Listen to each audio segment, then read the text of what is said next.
Hello Big Bangers, jumpa lagi bersama saya di acara Big Bang Show. Kali ini saya hendak bercerita bagaimana internet mengubah kehidupan banyak orang. Bagaimana internet menciptakan peluang bisnis yang luar biasa. Dan satu lagi, internet menciptakan begitu banyak lapangan pekerjaan. Kali ini saya hendak bercerita mengenai kekuatan internet untuk menciptakan marketplace online. Salah satu yang sangat kita kenal adalah Tokopedia.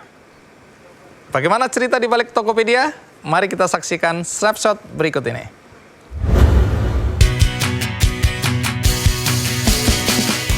Siapa tak kenal Tokopedia, salah satu marketplace paling populer di tanah air. Sebagai marketplace dengan ratusan ribu penjual dan pertumbuhan termasuk tinggi, sekitar 20% per bulan, Tokopedia berhasil mencatatkan pengiriman 12 juta produk ke seluruh Indonesia selama bulan Maret lalu. Adalah William Tanuwijaya, anak muda di balik kebesaran nama Tokopedia. Kesuksesan William tidak datang tiba-tiba, jalan terjal menghadang ketika mendirikan Tokopedia tahun 2009. Awalnya William kesulitan mendapatkan kepercayaan dari investor, namun tak sampai 5 tahun perjuangannya membuahkan hasil, berupa pendanaan 100 juta dolar Amerika dari Sequoia Capital dan SoftBank. Pendanaan ini hingga kini tercatat sebagai investasi startup terbesar di Indonesia dan Asia Tenggara. Tokopedia banyak mengubah hidup William.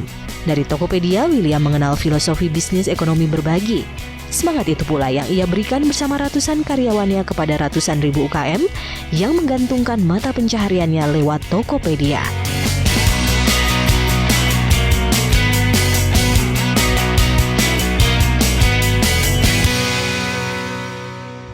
Ya, itu tadi cerita mengenai Tokopedia.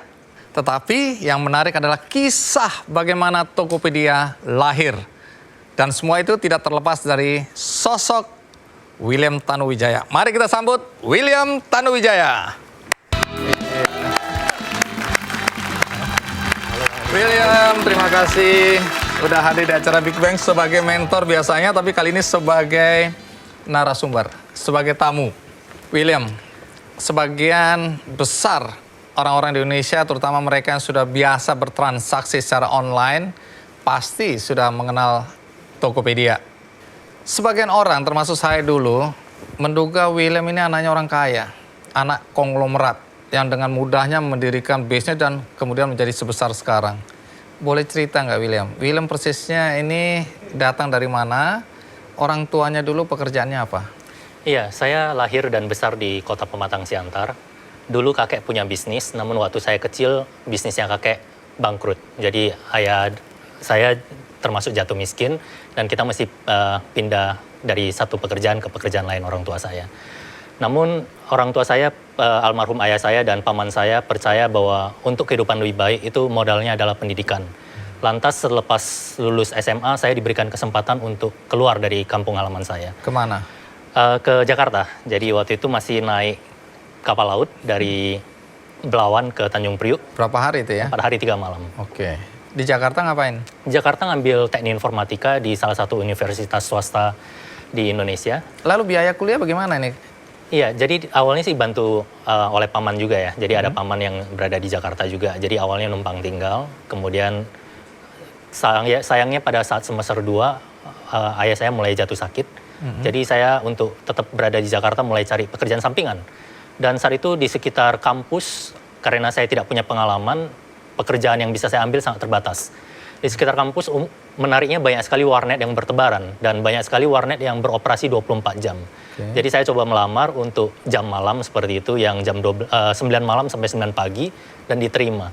Dan dari sanalah hidup saya pertama kalinya mungkin mulai berubah karena saya jatuh cinta kepada internet. Lalu persentuhan dengan internet ini apa yang membuat William kehidupannya berubah? Saya sendiri orangnya introvert, jadi waktu kecil suka baca buku dari sampul ke sampul. Ketika berkenalan dengan internet itu rasanya informasi ada di genggaman tangan. Mau belajar apa saja bisa, mau baca apa saja ada seperti itu. Jadi itu benar-benar membuat saya jatuh cinta kepada internet.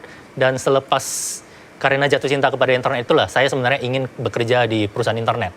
Saya kepikiran lulus kuliah, pengen kerja ke perusahaan seperti Google atau Facebook yang bersentuhan dengan hidup saya seperti itu. Namun sayangnya mereka belum punya kantor cabang di Indonesia. Lantas saya cuma bekerja kantoran saja seperti biasa sebagai software engineer. Jadi di tahun 2003 saya mulai cari pekerjaan, tidak ada hubungannya dengan internet. Sampai di tahun 2007 kemudian melihat sebuah peluang untuk membangun Tokopedia. Lalu apa yang William lakukan? Dari mana uang atau dana atau modal untuk membangun bisnis ini? Iya, kami yakin kami bisa bangun bisnis tersebut karena saya lulusan teknik informatika dan partner saya saat itu lulusan Atmajaya juga namanya Leontinus Alva Edison juga lulusan teknik informatika. Jadi secara membangun produk kami bisa, tapi kami tahu bahwa ini pasti butuh modal tidak sedikit. Kami datang ke orang kaya satu-satunya yang punya uang yang kami kenal, yaitu bos tempat kami bekerja. Reaksinya bagaimana reaksinya? Beliau orangnya cukup visioner, jadi dia melihat bahwa ini sebuah peluang yang bagus dan beliau memperkenalkan kami kepada teman-teman beliau, orang-orang Indonesia yang punya uang. Namun kami belajar bahwa ternyata membangun bisnis di Indonesia itu adalah tentang membangun kepercayaan, adalah tentang membangun kredibilitas. Jadi tantangan terbesar waktu itu apa? Kepercayaan. Jadi selama 2 tahun kami bertemu dengan orang-orang kaya Indonesia, mencoba menawarkan ide Tokopedia, tidak ada satupun yang tertarik untuk investasi. Kalau kami summary, itu karena kekhawatiran mereka bertanya tentang 5 hal. Apa itu?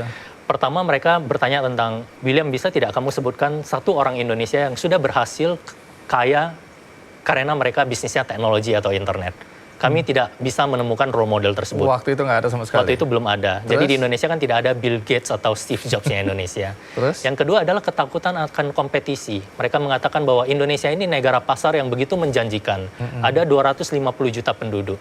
Jika kamu membuktikan bahwa Indonesia butuh Tokopedia, maka sorotan dunia akan masuk ke Indonesia. Dan yang kamu ingin bangun ini bukan sesuatu yang baru. Bisa gampang ditiru lah. Dan bahkan kamu meniru apa yang sudah ada di negara lain. Ada eBay dari Amerika, Alibaba dari China. Kalau mereka masuk bagaimana? Kalau mereka masuk bagaimana? Persis, bagaimana kamu melawan mereka? Terus? Saat itu kami tidak tahu bagaimana menjawab itu. Tidak bisa menjawab. Itu 3. Itu kedua. Kedua. Dan Ketiga? karena pertanyaan kedua kami tidak bisa jawab, pasti bertanya tentang background kami. Dari keluarga Siapa mana? kalian ini? Siapa kami? Terus? Dari keluarga mana? Apakah dari keluarga terpandang? Tidak. Dari Setelah melihat background, wah ini bukan anaknya orang kaya ini nanti kalau ternyata gagal, bagaimana anak-anak muda ini bisa mengembalikan dana investasi seperti itu. Kemudian latar belakang pendidikan pasti juga dilihat bahwa kalau Anda lulusan dari Ivy League dari Amerika, mungkin kesempatan Anda untuk melawan raksasa-raksasa besar ketika masuk ke Indonesia lebih besar. Ya, ini namun tidak. Lulusan lokal ini ya? Lulusan warnet malah Bang Andi. Oh, lulusan. Seperti itu, Tunggu Bang. dulu, saya dengar ada yang malah meragukan mimpi kalian ini ya? Iya, di satu momen yang mengubah hidup kami adalah kami bertemu dengan seorang calon investor dan beliau mengatakan bahwa kalian masih muda dan muda itu cuma sekali. Jangan sia-siakan masa muda kamu. Carilah hal yang lebih realistis.